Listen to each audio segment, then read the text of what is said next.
Most Dynasty players walk into their rookie draft with rankings, opinions, and a gut feeling about their guy.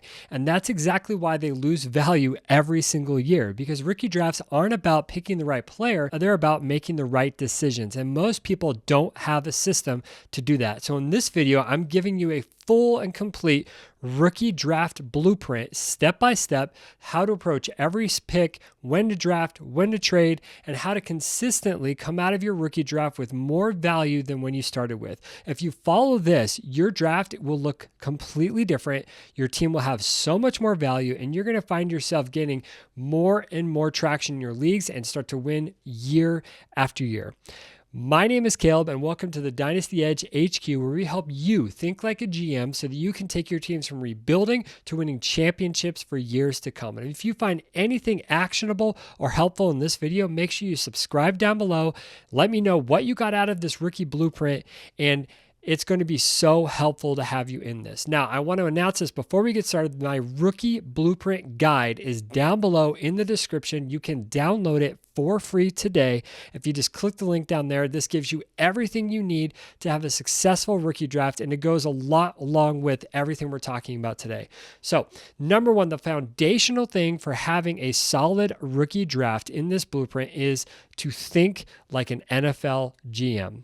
Picks are assets. They are not players. Outcomes are uncertain. You don't know for a fact that a player is going to be a massive hit. You just do not know that. So the best thing that you can do is manage probability, and you're not just predicting hits. Stop attaching names to picks early on in the process. You don't know where those players are going to go until the actual NFL draft happens. And the NFL draft is happening next week. So you'll get a really good idea after watching this video of where to pick players and start to build out your tiers even better. You need to create multiple paths to value, and you need to think in ranges and outcomes.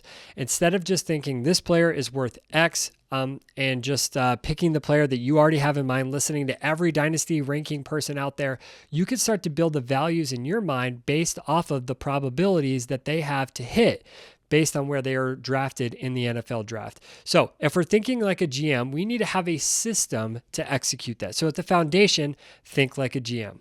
Now, the first level of this system, so the first step in this is tier-based drafting. You need to draft in tiers, not in rankings. Identify drop-offs in players. So identify the parts of the draft where there's just a dead spot, meaning there's a lot of players people are not interested in, and you can either gobble up all those picks for cheap, or you can trade out of that. Either way, you want to get the most value and be able to find where the tiers are in your draft and then try to trade to the back of those tiers. You want to think about this. Is this pick worth more than I can trade it for? So if you hold on to a pick, is it going to be worth more holding on to it than it would be trading that pick away? And if you can get more for a pick, you should always choose to get more, because it's always about the value at the current moment, and you can get more for a certain pick. What to do within tiers. So there's a big tier this year in the draft, and it's from the 1.02 to the 1.05.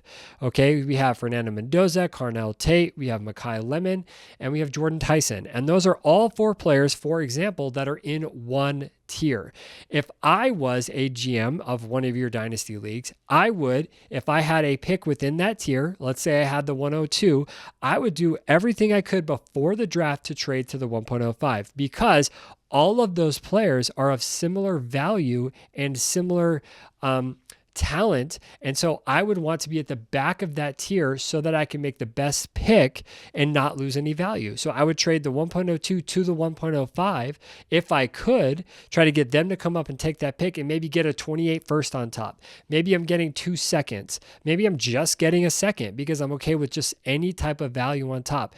Look to make those trades. Go offer the people behind you, because you never know what kind of deal you could get until you actually go and try to make that deal. And so finding out where your tiers are and trading within that tier is such a valuable play, because that's just where value is free. And most people just do not think of the draft like that. They think of it as like, okay, these 3 players are the same value or the same value or whatever, and then they just go and try to trade for their guy. What you can do to take advantage of that is just say, I don't care which of these four that I get, so I'll just trade to the back and let them come up and get their guy, and I get the value, because they think that they know what's happening, and you actually know that no one knows really what's going to happen with their career until they start playing.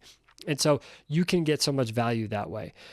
So you should not be drafting on who's next, but where is the drop off? Okay. Tiers create decisions, rankings create mistakes. Okay, so you can make a lot of good decisions when tiering players based off that. So a lot of the time what I do is I go and I look at people's rankings, see where people are drafting them, and then I start to break that into different tiers of where those players are and what they end up looking like based on the talent, where they got drafted, and how I'm looking at that. Okay, so the next step in the blueprint is value always in the draft. The drafting blueprint is value over need every single time. I will say this constantly on this channel is draft for value, trade for need. Always. Okay? Always. Now, if you are a team that has a ton of picks and you can make a move for the 1.01, I don't mind doing that. Okay, that's one way that you can trade for need and value. This year, Jeremiah Love is just a massive prospect. So trading up and getting that's something that I understand doing. But don't just go into the draft saying, I need a quarterback, and so no matter what, I'm going to get a quarterback in the draft. And then you go in, you have the 1.03, Fernando Mendoza goes with the second overall pick, so you're stuck with Ty Simpson at 1.03. That is such a massive value loss because you didn't draft within the player's talents in that tier. Don't just go in trading for or drafting for need, draft for value. It's always going to benefit you. You can always go trade for a cheaper player to fill a need if you need to. If you're a rebuilder, don't go in the draft with just thinking that you need to fill spots on your roster. You definitely don't need to do that. And even contenders, if you just happen to have a higher pick, draft for value. It's going to help your team in the long run, and there's cheaper ways to get productive players than drafting them high in a rookie draft. Don't make that mistake. Always draft for value.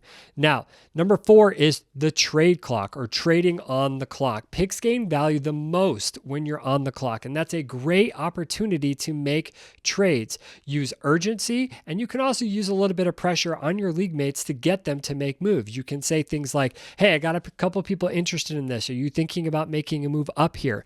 When you're thinking about moving in your tiers, you can always offer all the people that are behind you in the tier different trades and say, hey, I got a bunch of trades out there. I want to make a deal. Let's get this done, and tag them in your sleeper DMs.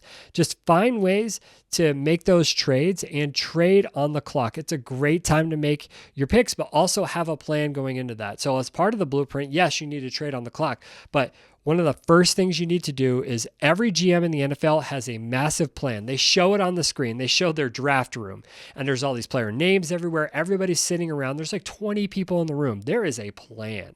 And then we go into our rookie drafts and we think we don't need a plan. We'll just go and wing it. We'll put money on the line, but we're just going to wing it in the rookie draft. That is not the way to do it. Have a plan.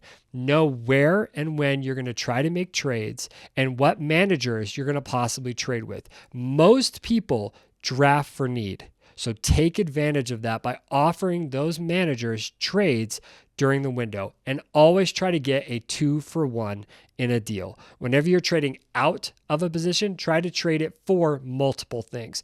Whenever you're trading up, you can give up multiple things and try to move up. But always try to get some sort of value and if you're trading something away, always try to get at least the same number of back. Meaning if you're trading 2 things away, try to always get 2 things back. But if you can, when you're trading things away, say you're trading out of a 1 spot, like you're trading away the 1.05, maybe you're trading it for the 1.08 and a second round pick, getting 2 things for 1 instead of just 1. So always look to make value adds that way. It's really gonna help your team. Now, this is one of the most important parts of the blueprint. If you take anything away from this video, you're going to want to watch this positional rules. This is the edge that you get in the video. I got a lot of this from Dynasty Land Fantasy Channel a few years ago. They do such a good job with laying this out. But if you follow this in your Dynasty leagues, it will change the game for your team. Now, this is what gives you the edge. So let's look at these positional rules. So what we did is we tried to figure out what's the likelihood of somebody having a top season by position by draft round? And so what this looks like is that we took all the players that were drafted in every round for quarterback, running back, wide receiver, and tight end. And then we saw what players at what percentages hit when they were drafted in each one of those rounds. I want to show you this graph really quick that shows the hit rates for all positions in each of the rounds of the rookie drafts for the past 10 years, from 2014 to 2024. And if you look at this, round one quarterbacks hit at a 60% clip. And then there's a massive drop off to second round quarterbacks, third round quarterbacks. You see that 5%, that's Dak Prescott. And at the very bottom, number 7, that's Brock Purdy.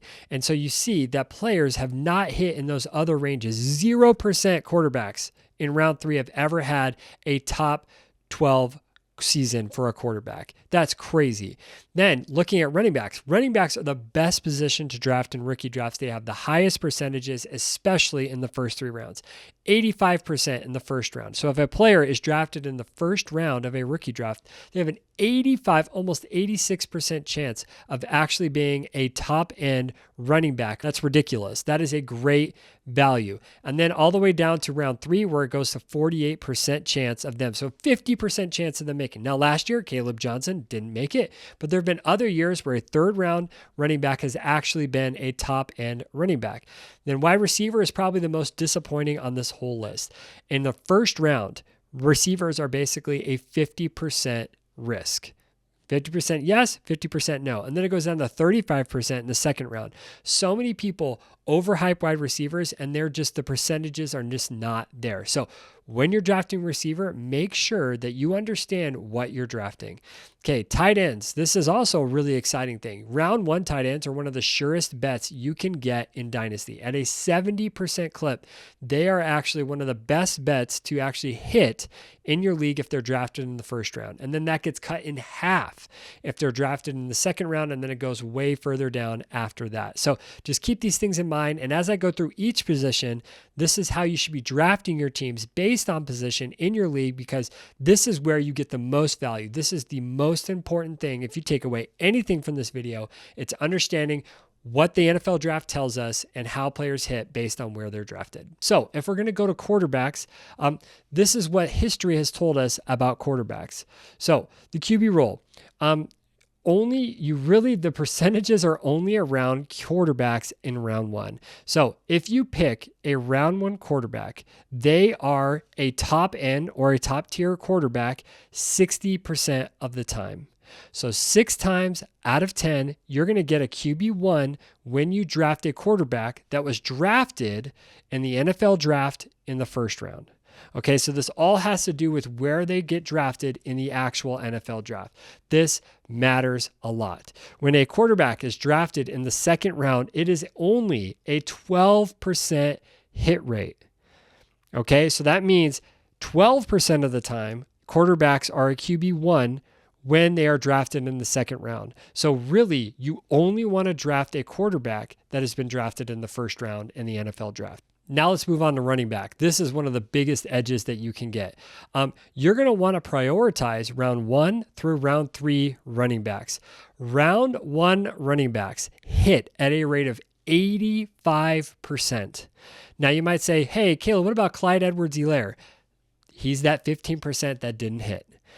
Most of the time, 85% of the time, running backs that are drafted in the first round are going to be an RB1 at some point in their dynasty career. That is the best bet. And then if you look at it this way, round 2 running backs also are at 70% of a hit rate to be a top end, top 24 running back in your fantasy league. That is a high percentage. Then if you go down to round 3, it's basically a 50% shot. It's a 48.6% shot that they are going to be a RB1 or a top ranked 1 through 24 running back. That's crazy. Running backs are the best bet you can make if they're drafted in round 1. So be on the lookout in the NFL draft this year. If you see Jadarian Price going in round 1, or you see another running back going in round 1 or round 2, that's a pretty good bet to make in your dynasty leagues. Okay. So let's go into wide receivers.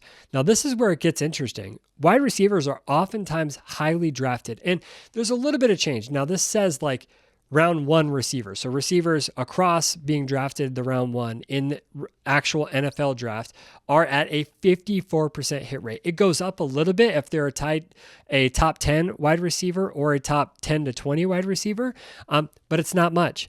Receivers are basically a 50% bet. So even in that tier of 1.02 to 1.05, you're still 50-50 chances of Carnell Tate, Mekhi Lemon, or even Jordan Tyson of hitting. And in fact, if any other receivers are going in round one, they're just as much of a bet in those later rounds. So if there are other wide receivers drafted in the first round of the NFL draft, those are guys who you want to be looking at later on because they're just as much of a chance of hitting as these top end guys. It's pretty crazy to think about. Okay, the last rule is here, the tight end rule. This is another massive hit rate. So tight ends who are drafted in the first round of the NFL draft have a 70% hit rate. That is massive. So 70% of the time, they are actually going to hit a tight end 1 season or a tight end 1 through 24 season in your dynasty leagues. That's crazy. So they are actually another high-end bet. If you see a guy going in the top round or round one, that is a guy you're going to want to look at, whether you're in a tight end premium or not. Somebody you want to look at. So just play these percentages. The biggest things to understand about this is that when you draft like that and you play the percentages, you are setting yourself up for success. And so you're definitely going to want to draft round one quarterbacks. You're definitely going to want to draft round one and round two running backs, and then round one tight end. So anybody in the top 1%, and then in the top the first round of the NFL draft is somebody you want to keep an eye on. And then wide receivers, you just have to realize that they are a 50% gamble. And so don't always draft the top wide receiver guy just because everybody says it. We all saw what happened to Marvin Harrison. He hasn't hit that yet. Could he hit that? Yeah, he could. But it's just a 50% chance that they're going to hit. So keep that in mind. The next step is stop drafting outliers. Puka Nacua, Dak Prescott, Amon-Ra St. Brown. Those are outliers. Those are the guys that hold up the lower percentages of the draft. And so you don't want to be looking out for those guys. Play the high percentages. Try to get players the best you can in those positions to really help your teams. It's going to be so helpful for you to draft that way. Don't just draft the outliers. Don't look for the next Puka Nacua. You're basically wasting a pick because after the first round, the percentage goes down and down and down for every position across the board. And so you're really going to want to make those picks. And then after that, the best bet is to draft running backs and tight ends. That's your best bet after the first round. You just have the higher percentage of actually hitting on those positions. So the pick range strategy is that earlier picks have a higher hit rate, late first have a lot of risk. So you're going to want to get into the higher rounds of the first round of your rookie draft just to make sure that you have the best chance of hitting those. Now that seems like pretty self-explanatory because usually the higher end guys get it, but you're going to want to play those percentages. The biggest thing to go back on is to just look at what the positional rankings are, where those players were drafted. The NFL draft tells the biggest story for us to know in our rookie drafts to be set up for success. Now, number 8 is your exit strategy. So the way that you can separate yourself from this, you want to set value at value spikes. So when players are spiking, most of the time you're going to want to sell. Emeka Egbuka was crushing at the beginning of last season, and the best time to sell was when he was crushing and crushing. So many people get attached to their players. They just think, I'm going to ride him out. He's just going to be amazing all the way through. And then he lost so much value at the end of the season because he didn't finish the season well. You could have got almost Justin Jefferson for Emeka Egbuka. In fact, I think I saw a couple of trades of people actually trading for those two straight up. And we all know that Jefferson is a top 3 wide receiver in the NFL. So know what your exit strategy is. That's another massive thing for a blueprint is knowing, okay, if this player hits this value, I will sell. And then offering that to other people, or when people offer you for them, taking that deal. Don't try to hold on for too long. That's a massive mistake that people make, and it gets them caught in their leagues. And so I just really think that this is the best way for you to be set up. Set the value you're going to be able to sell at. Don't hold on to your players too long, and then continue to churn this machine. This is how you get ahead. This is how you have yourself set up for the best for the future. And this is how you're going to get the edge in your leagues and start really thinking like a GM. So, quick mistakes section is that you don't need to draft for need. Don't ignore tiers. Don't just not trade and only make your picks. Don't bet on outliers and don't hold too long. Those are massive mistakes that people make. Make sure that you are doing the good things for your team. You're drafting for value. You're setting tiers. You're trading within those tiers and making trades on the clock. You're betting on the actual players that hit those hit rates I went through. You're betting on those, and then you're not holding these players too long. When they hit the value that you're willing to sell at, sell, because that's how you always stay ahead in Dynasty. Now, if you don't take anything else from this, make sure you draft in tiers, prioritize value, and trade when the board gives you advantage. Don't bet against history. Look at history and make the right choices going forward. Now, if you find anything actionable or helpful in this video, make sure you subscribe down below. Go down to the description and grab my Dynasty Blueprint. It's going to help you so much in your drafts, and I hope that you can take this and start really drafting better and getting your teams from rebuilding to contending for years down the road. I can't wait to see you guys in the next video, and I hope this really helps.